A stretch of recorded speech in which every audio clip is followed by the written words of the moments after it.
Olá, sou Pedro Rezende, da área da comunicação do 23º Conselho Regional Espírita de Minas Gerais. O vídeo que você vai assistir agora é parte do 9º CONICE, Congresso de Iniciação Científica, que aconteceu no dia 21 de agosto de 2022. Para facilitar, criamos uma playlist nesse canal onde você vai encontrar todos os vídeos, no total de 21 vídeos. Eles vão ser postados do dia 10 de setembro até 30 de setembro e serão encontrados na playlist aqui em cima no card, bem como também na descrição do vídeo, junto com as informações do vídeo que você está prestes a assistir. Antes do vídeo começar, quero saber uma coisa. Você já é inscrito no nosso canal? Ainda não? Então se inscreve, ativa o sininho para que o YouTube entregue mais conteúdo como esse para você.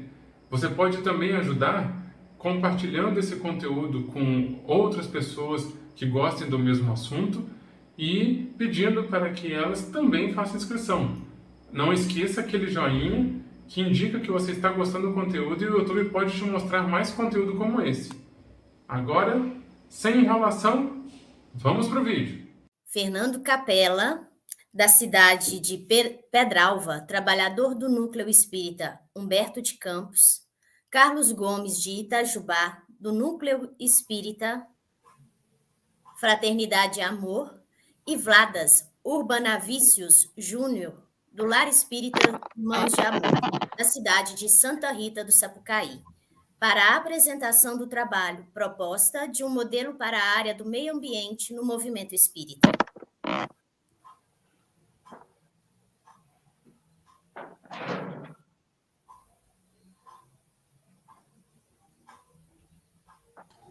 Que o Pedro vai compartilhar para nós, né, Pedro?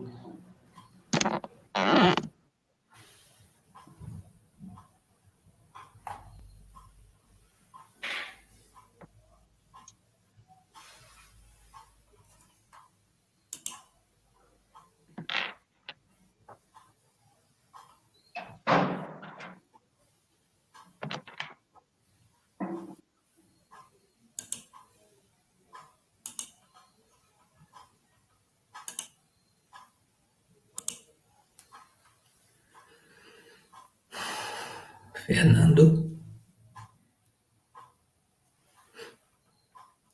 Tá meio escurinho aqui, mas não teve jeito não. Pode começar.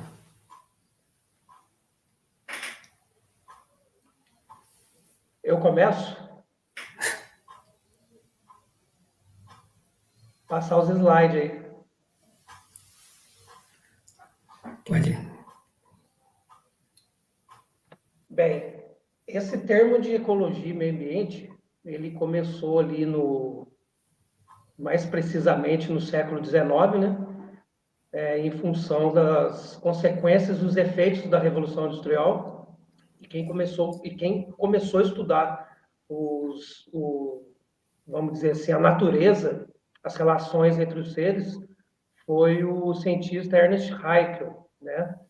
E mais posteriormente ali, o Darwin também, pegando alguns elementos já do Aristóteles no século VI antes de Cristo, que já começou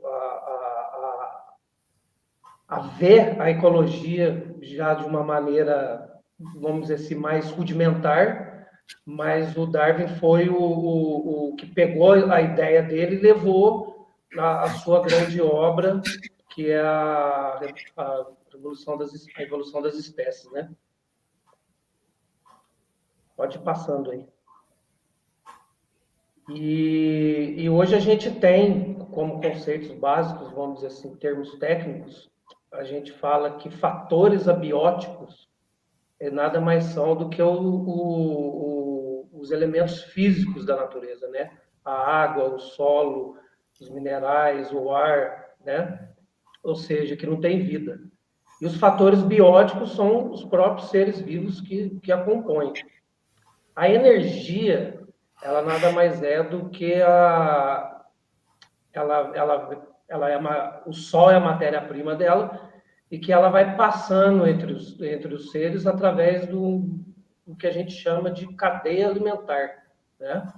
E essa energia, esse fluxo de energia, ela vai percorrer os ecossistemas, né?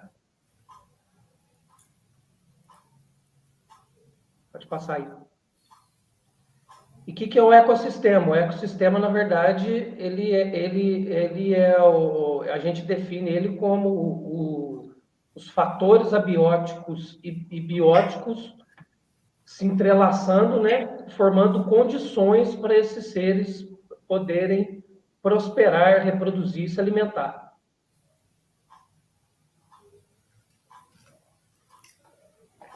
Então, a gente tem esses termos dentro do meio ambiente e da ecologia, por exemplo, um ecótono, que seriam, vamos dizer assim, a transição entre dois ecossistemas, né?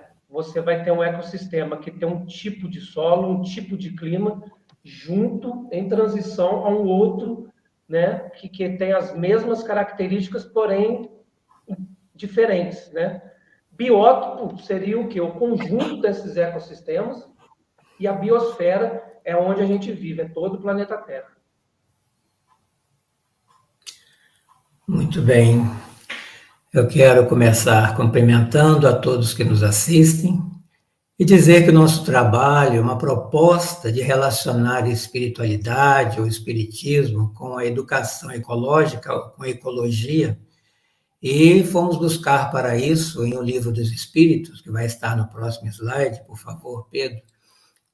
Kardec não falou diretamente em ecologia, mas os espíritos responderam a ele quando ele separou a terceira parte do Livro dos Espíritos para falar das leis morais.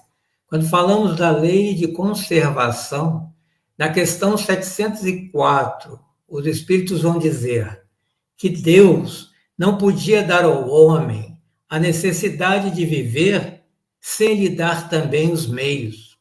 Por isso, faz a terra produzir de maneira a fornecer o necessário a todos os seus habitantes. Então, nós dizemos que precisamos evoluir e progredir moralmente, e para isso tem todos os recursos à nossa volta, mas precisamos também cuidar da terra, da casa onde habitamos com esses nossos amigos, tanto os seres humanos, seres vivos em geral, ou até os não vivos, como o Fernando acabou de conceituar nos conceitos de ecologia.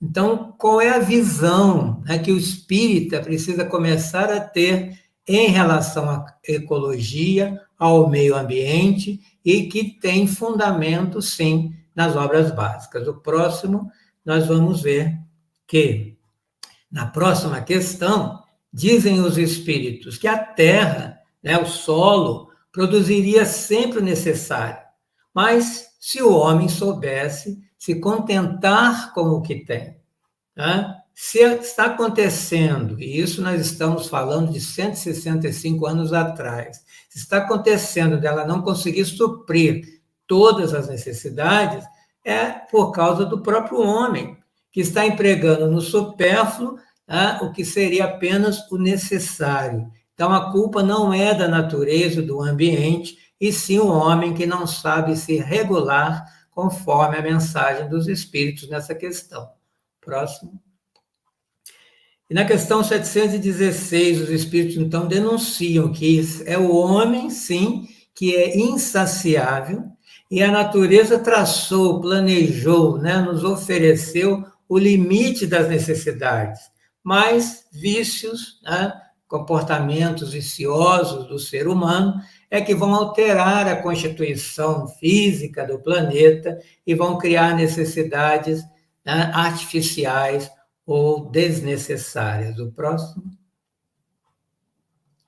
Na questão 734, né, nós vamos ter lá que os espíritos dizem que no seu estado atual o homem tem direito, né, teria direito ilimitado à destruição sobre os animais, e os espíritos respondem: esse direito é regulado pela necessidade.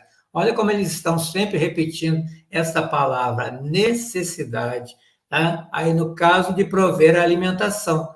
Agora, o que o homem faz muitas vezes é um abuso que ele não tem esse direito, segundo os espíritos. Próximo.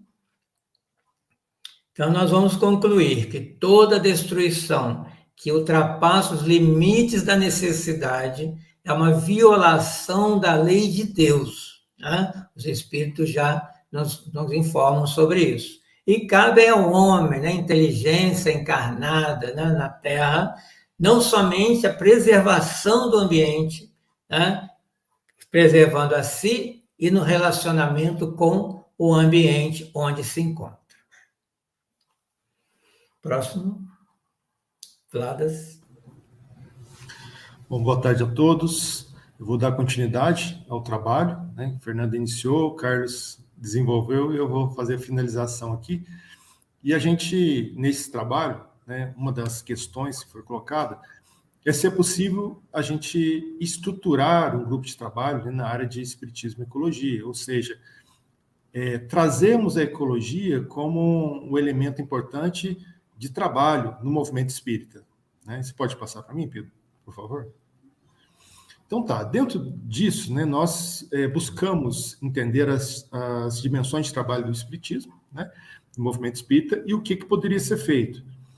Então, nesse grupo de trabalho, né, de espiritismo e ecologia, com relação aos dirigentes de AME, por exemplo, né, nós visualizamos que poderia ser feitas reuniões com os dirigentes de centros espíritas, sensibilizando sobre o tema, campanhas anuais sobre o meio ambiente, projetos voltados para o meio ambiente, né, com estímulo de parcerias entre os centros espíritas e cartilhas positivas com relação ao meio ambiente para os centros espíritas.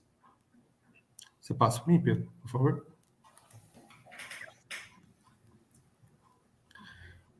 Com relação aos dirigentes de casa espírita, foram várias ações que poderiam ser realizadas, que foi identificado aqui.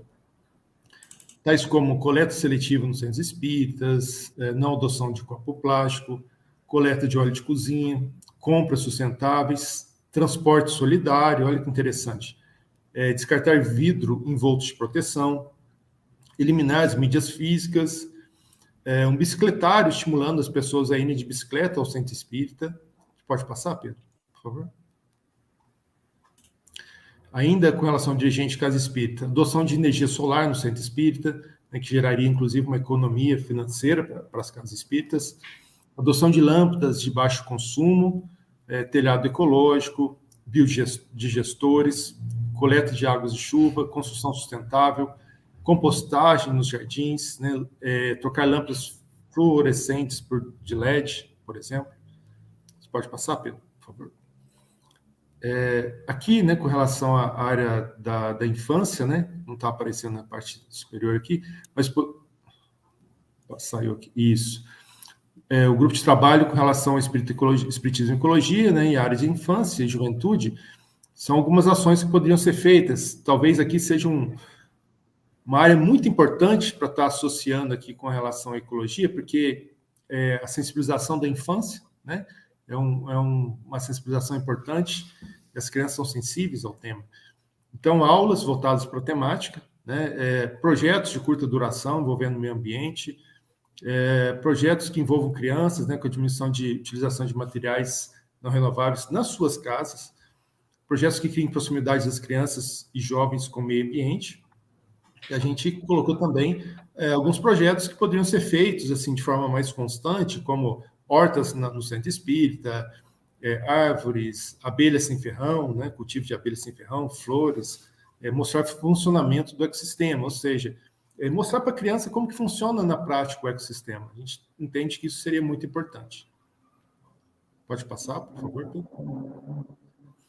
Com relação à área de mediunidade, né, foi colocado que poderia ser feito estudos nesse sentido, né, mostrando como que a natureza pode contribuir para o equilíbrio mediúnico, e também realização de estudos para verificar como a literatura espírita menciona a utilização dos elementos da natureza, né, no tratamento dos espíritos, né, tanto encarnados como desencarnados.